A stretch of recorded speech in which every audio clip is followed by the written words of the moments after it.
یعنی رسول اللہ صلی اللہ علیہ وسلم تیری باری کی رات ہوتے ہوئے کسی دوسری بیوی کے پاس تشریف لے گئے ہوں گے۔ میں نے عرض کیا ہاں، مجھے تو یہی خیال گزرا کہ آپ صلی اللہ علیہ وسلم اپنی کسی اہلیہ کے پاس تشریف لے گئے۔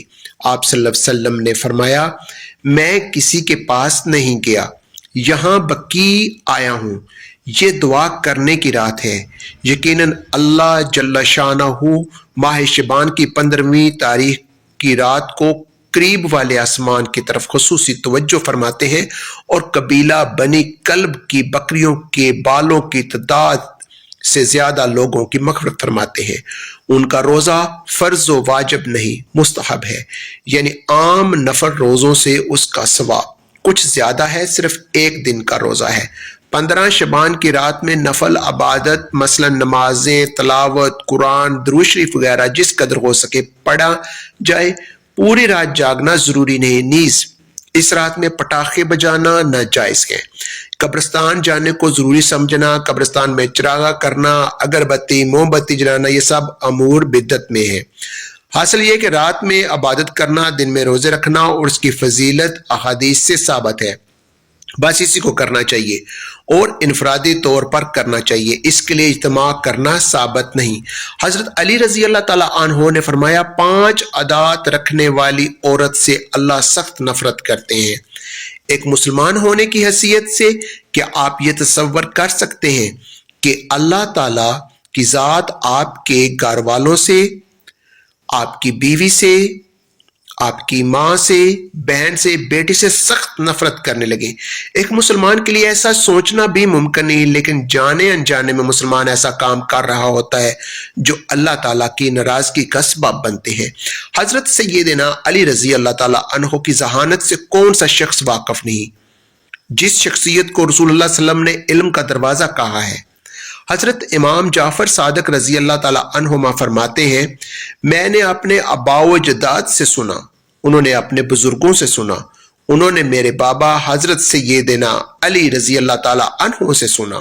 حضرت سیدنا علی رضی اللہ تعالیٰ عنہ ایک دن خطبہ دے رہے تھے، اللہ کے بندوں کو درس اخلاق دے رہے تھے، خوبصورت زندگی گزارنے کے طور طریقے بتا رہے تھے، زندگی بدل دینے والے سونے کی تختی پر لکھنے والے جملے ارشاد فرما تھے۔ دوران خطاب آپ نے فرمایا لوگوں 5 عادتیں ایسی ہیں جن کے اپنانے سے اللہ تعالیٰ عورت سے سخت نفرت کرتا ہے۔ جو عورت ان 5 عادتوں کی دلدل میں پھنس جاتی ہے اللہ تعالیٰ ایسی عورت سے سخت نفرت کرتا ہے۔ خدارا اپنی بیویوں، اپنی عورتوں کو، بہنوں کو، بیٹیوں کو، ماؤں کو ان 5 بری عادات سے بچائے رکھنا تاکہ وہ اللہ تعالیٰ کے غضب کا نشانہ نہ بنے۔ لوگوں نے پوچھا حضرت وہ 5 خطرناک عادتیں کون کون سی ہیں؟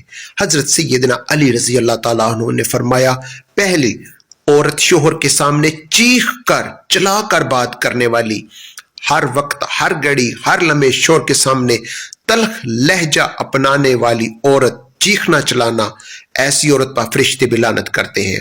جو عورت اپنے مجازی خدا اپنے شوہر کے آگے چیختی چلاتی ہے، بات کرنے کا طور طریقہ نہیں، کی عزت نہیں کرتی، اس کو باتوں باتوں پہ ذلیل کرتی رہتی ہے، یہ وہ بدبخت عورت ہے جس کی نہ تو نماز قبول ہوتی ہے نہ ہی دعا قبول ہوتی ہے جب تک یہ عورت توبہ نہیں کرتی۔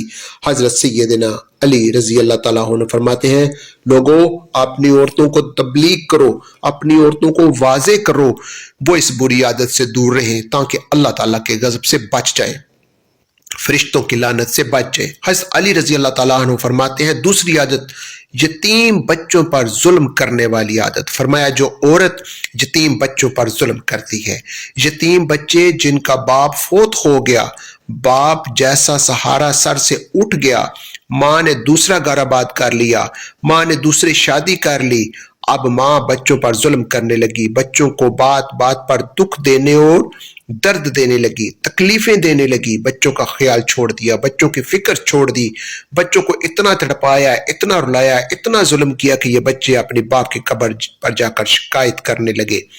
ماں کا شکوہ کرنے لگے، فرمایا یہ وہ عورت ہے جو اللہ تعالیٰ کے غضب کا نشانہ بنتی ہے۔ لوگوں نے پوچھا حضرت تیسری عادت کون سی ہے؟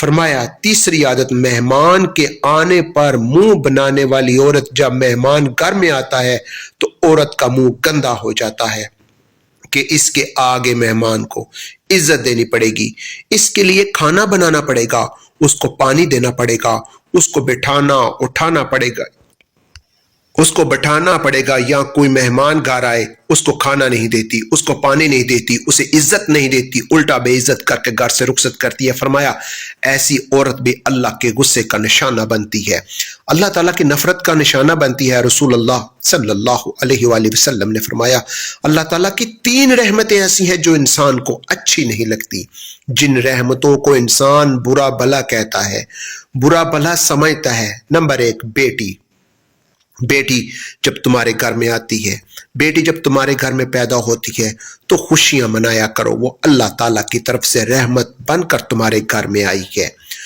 دوسری بارش، جب بارش آتی ہے بارش بھی اللہ تعالیٰ کی طرف سے رحمت بن کر برستی ہے۔ تیسرا مہمان، جب مہمان کی آمد ہو تو خوشیاں منایا کرو، خوش ہو جایا کرو، مہمان کی خوب خاطر تواضع کیا کرو، کیونکہ اللہ تعالیٰ مہمان کی طرف سے تمہارے گھر میں رحمت بن کر آیا ہے۔ مہمان کی خوب خاطر تواضع کیا کرو، عزت کے ساتھ اسے رخصت کیا کرو۔ جب مہمان تمہارے گھر سے نکلتا ہے تو وہ تمہارے گھر میں چھپی بلاؤں کو بھی ساتھ لے کے جاتا ہے، پریشانیوں کو بھی ساتھ لے کے جاتا ہے، بے برکتی کو بھی ساتھ لے کے جاتا ہے۔ پوچھا گیا حضرت چوتھی عادت کون سی ہے؟ فرمایا چوتھی بری عادت ہر وقت، ہر گھڑی، ہر لمحے شوہر کا دل توڑنے والی عورت، شوہر کو دکھ دینے والی عورت، شوہر کو درد دینے والی عورت، باتوں باتوں پر شوہر کا جینا حرام کرنے والی عورت، یہ وہ عورت ہے جس سے اللہ تعالیٰ نفرت کرتا ہے۔